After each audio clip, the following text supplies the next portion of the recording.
Your body is supposed to protect you, to heal you, to keep you alive through every second of your existence. But what happens when it doesn't? What happens when the same body that once let you run, laugh, and love suddenly turns on you like a traitor? Forget car crashes, forget wild animals, forget accidents, because some of the most excruciating ways to die don't come from the outside world. They come from within. Tonight, we're diving into the most painful ways the human body can kill itself. And trust me, nothing is scarier than realizing you can't run away from yourself. The poison incident.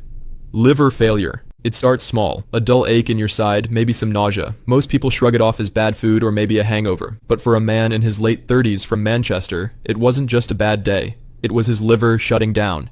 Years of silent damage caught up to him in a single week. His skin turned a sickly yellow, his eyes glassy, glowing with jaundice. By day 3, he wasn't just tired, he was hallucinating. He swore he saw insects crawling across his walls. He screamed at shadows that weren't there. His own blood was filling with toxins that his failing liver could no longer clean. Doctors tried pumping him with fluids, but the pain was unimaginable. His abdomen swelled until it looked like it might burst. He begged for relief, clawing at his hospital bed, gasping for air like every second was suffocating him. When his wife leaned over to whisper, "It'll be okay," he whispered back through cracked lips, "It feels like poison in my veins."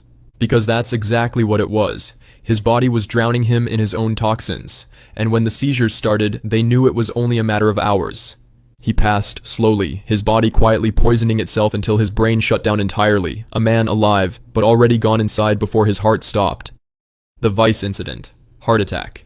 In Las Vegas, a man in his early 50s staggered out of his office one Friday afternoon. At first, co-workers thought he was joking. He clutched his chest, laughed nervously, then collapsed onto the carpet. What they didn't realize is that a heart attack doesn't always look like a movie scene. It feels like being squeezed in a vice grip from the inside. His chest felt like it was imploding. Paramedics arrived within minutes, but the pain didn't stop. He was conscious as they laid him on the stretcher, begging them to make it stop. Every nerve in his chest and arm screamed with fire. His body pumped out adrenaline, sweat pouring like rain. By the time they reached the ER, he was pale, eyes wide, gasping for air. And then it happened. His heart literally stopped in his chest, electricity surging through his body as doctors tried shocking him back to life. The machine beeped. Once. Twice. Silence. All because the same heart that had kept him alive for 5 decades decided it was done.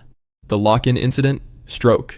Imagine being trapped in your own body, your brain screaming, but your mouth unable to speak. That's what happened to a woman in her late 60s in Kyoto. One evening, while preparing dinner, her right hand simply stopped working. The spoon dropped to the floor. Her husband laughed, thinking she was being clumsy, but then her smile froze. One side of her face drooped like melting wax. She tried to yell. Nothing came out. She could still